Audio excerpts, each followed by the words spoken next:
We're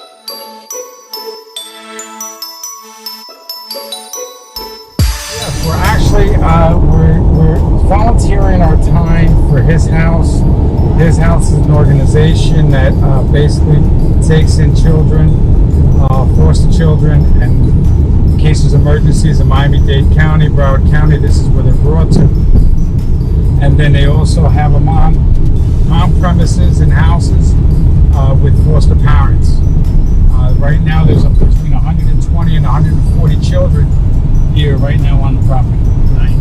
And we're helping out with Santa's Workshop, which is a combination of things. It's separating toys, it's prepping them for the actual wrapping, and getting them ready for the Christmas holiday for the children.